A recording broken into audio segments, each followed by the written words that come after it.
Alhamdulillah, alhamdulillahilladzi hadana lihada wa ma kunna linahtadiya laula an hadanallah.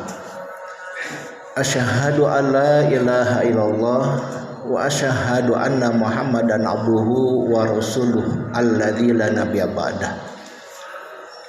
Allahumma fasholli wa sallim ala sayyidina Muhammadin wa ala alihi wa ashabihi wa ma wala. Wa qala Allah ta'ala fi kitabihil karim, a'udzu billahi minasy syaithanir rajim. Ya ayyuhalladzina amanu taqullaha haqqa tuqatih wa la tamutunna illa wa antum muslimun. Wa qala Allah ta'ala aidan, a'udzu billahi minasy syaithanir rajim. Wa minan nasi may ya'budullaha ala haq fa in asabahu khairun itma'anna bih wa in asabathu fitnatun in qalaba ala wajhi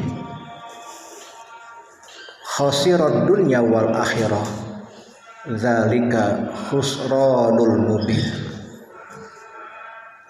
Alhamdulillah wa syukrullah para jamaah sekalian, dengan kudrah dan iradah Allah kita masih diperkenankan untuk bisa melaksanakan kewajiban kita dengan melaksanakan sholat Jumat, yang semoga kita berharap dengan ibadah ini Allah mengampuni segala dosa dan kesalahan kita.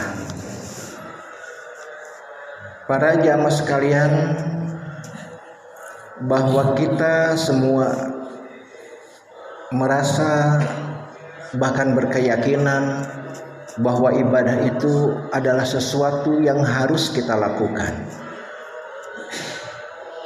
Tetapi dari semua orang yang melaksanakan ibadah, tentu tipenya itu berbeda-beda, tidak sama.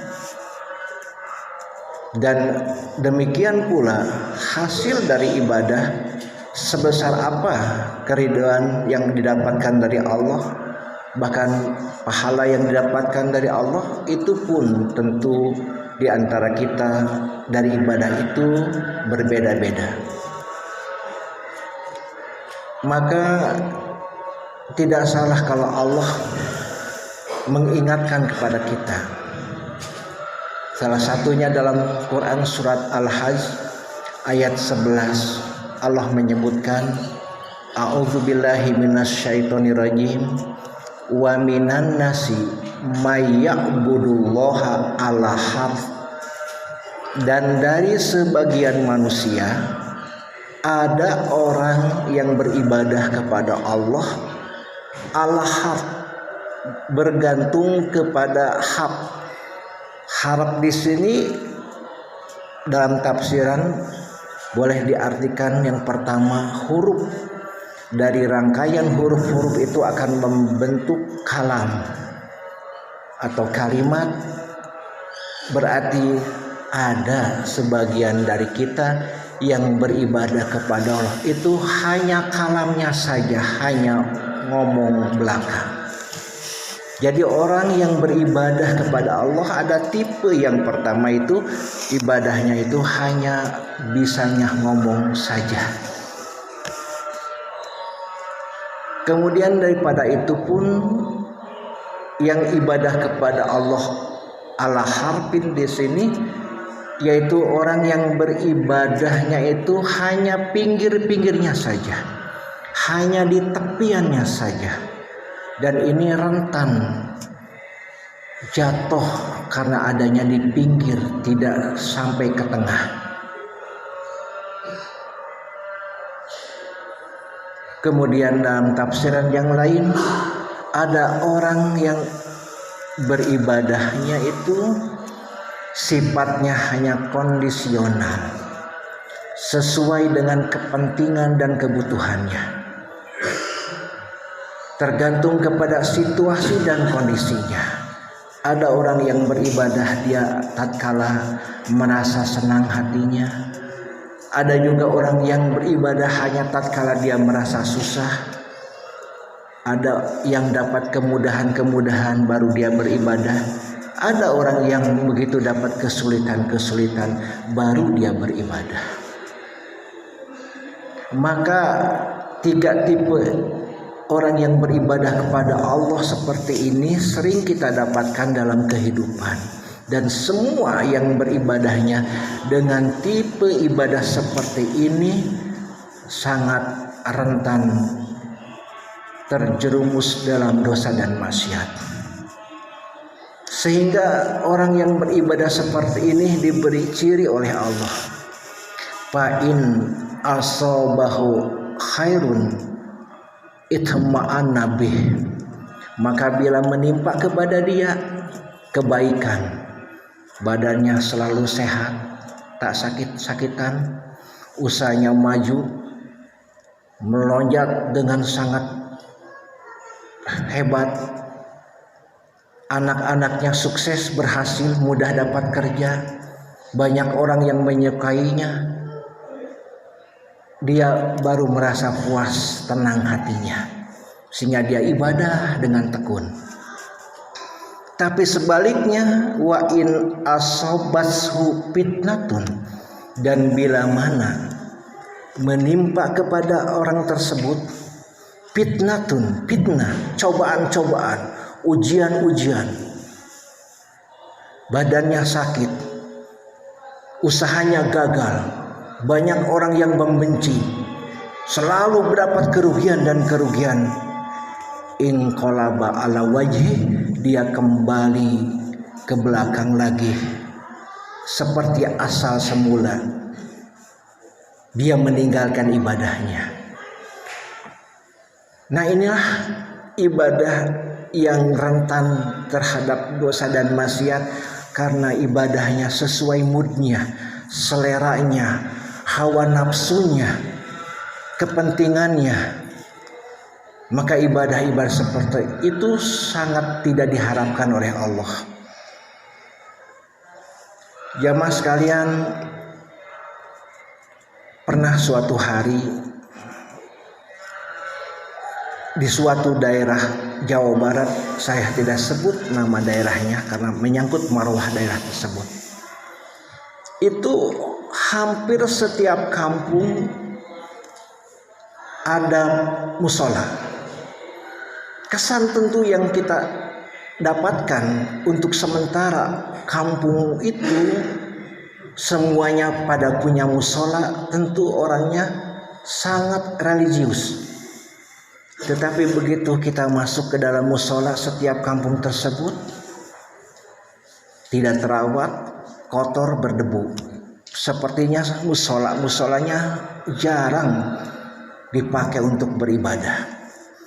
Setelah ditanyakan kepada penduduk kampung tersebut, ternyata di desa tersebut, bahkan ke satu kecamatan tersebut, bahkan dengan kecamatan-kecamatan yang lainnya yang ada pada daerah tersebut, dulunya setelah penumpasan G30 SPKI, maka takut setiap kampung disebut sebagai daerah basis PKI karena sedang ditumpas habis oleh TNI.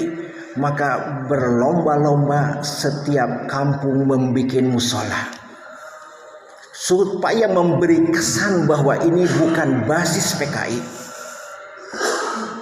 Berarti dia ternyata waktu itu memang penduduk kampung tersebut rame masuk musola, tetapi dalam keadaan genting karena takut ditumpas oleh TNI, disebut kampung yang berbasis PKI, sehingga pada rame-rame membuat musola.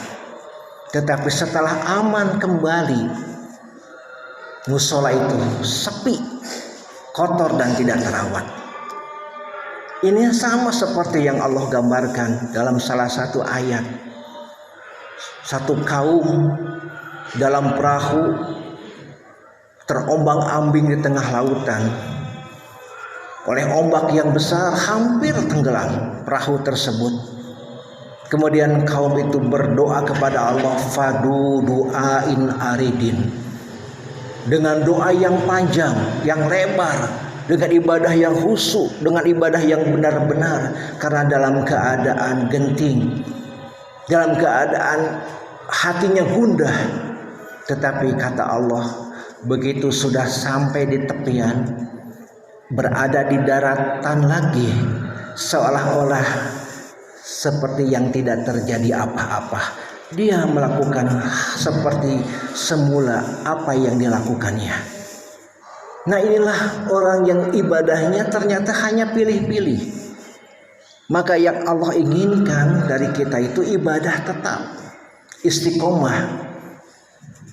Dalam keadaan senang kita ibadah, dalam keadaan susah kita ibadah. Begitu kita proyek-proyek berhasil, kita ibadah. Begitupun kita gagal, tetap ibadah. Dalam kesibukan harian kita tetap ibadah, ataupun dalam waktu senggang kita tidak ada kerjaan, kita tetap ibadah. Ibadah kita tidak tergantung dari situasi kondisi. Kondisi sesuatu seperti apapun tidak akan mempengaruhi kepada ibadah kita. Karena ibadah kita berdasar kepada prinsip keyakinan al ibadatu bitaikin. Ibadah itu dengan keyakinan, bukan karena keadaan kita membuat kita beribadah. Tahajud bukan karena kita banyaknya kepentingan, banyaknya keperluan, banyaknya keinginan, atau banyak kesusahan, kesedih. Bukan karena itu, tapi ini karena keyakinan kita kepada Allah bahwa ibadah adalah sesuatu yang diperintahkan, dan itu merupakan tugas kita. Wa ma khalaqtul jinna wal insa illa liya'budun, dan tidaklah aku menciptakan jin dan manusia kecuali supaya mereka itu beribadah kepadaku. Sehingga ibadah yang atas dasar prinsip keyakinan tak akan pernah terombang-ambing dengan situasi apapun. Istiqomah, ibadahnya tetap kepada Allah, tidak tergantung kepada keadaan. Maka ibadah yang seperti ini yang diharapkan oleh Allah, karena ibadah bukan untuk Allah, bukan untuk Allah. Sekali lagi, ibadah buat kita sendiri. Allah tak butuh dengan ibadah kita, tapi kita yang justru butuh dengan ibadah kepada Allah. Maka ibadah ini sekali lagi harus berprinsip karena dasar kita keyakinan. Maka berarti yang menentukan kualitas ibadah kita adalah tergantung keimanan kita masing-masing. Maka pantas kalau di setiap ayat yang menyuruh bertakwa kepada Allah, baik itu dengan ibadah saum, dengan ibadah sholat, dengan ibadah haji, ataupun ibadah-ibadah yang lainnya, Allah senantiasa menyerunya dengan kalimat ya ayyuhalladzina amanu. Wahai ingat orang-orang yang beriman. Oh, berarti begitulah dasarnya. Iman harus diperkuat, diperkokoh, supaya membuat ibadah ini benar-benar berkualitas di hadapan Allah.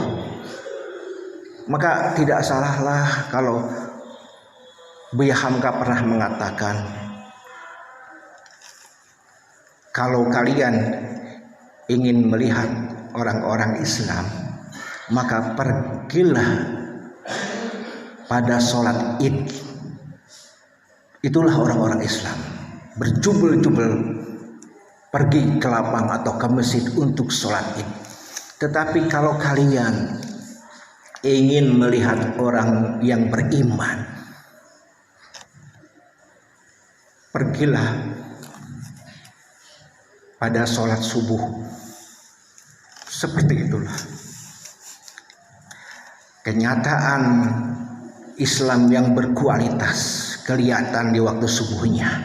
Hanya segerindil orang, bisa dihitung dengan jari, hampir rata di semua masjid. Maka pantas, walaupun mungkin benar banyak orang Islam dan semuanya beribadah, melaksanakan, tetapi dengan begitu sangat rentan mereka terombang-ambing dengan situasi dan kondisinya, sehingga mereka seperti orang yang ada di tepian, rentan terjatuh ke dalam dosa dan maksiat. Oleh karena itu mudah-mudahan para jamaah sekalian, kita perdalam ibadah kita sampai ke tengah, sampai sebenar-benarnya dengan dasar keyakinan, keimanan yang kuat, sehingga kita dengan kualitas ibadah yang demikian yang diharapkan oleh Allah, kita tak akan pernah terombang-ambing dalam situasi kondisi seperti apapun. Kita akan istiqomah ibadahnya kepada Allah, dan di sanalah pertolongan Allah akan mudah turun kepada orang-orang yang ibadahnya istiqomah kepada Allah. Mudah-mudahan kita sekalian ditakdirkan oleh Allah menjadi orang-orang yang teguh pendirian dalam beribadah kepada Allah dan istiqomah ibadahnya kepada Allah, sehingga kita semua dapat pertolongan dari Allah Subhanahu wa taala. Barakallahu li wa lakum fil Qur'anil azim wa nafa'ani bima fihi minal ayati wa dzikril hakim wa taqabbalallahu minna wa minkum tilawatahu innahu huwas samiul alim.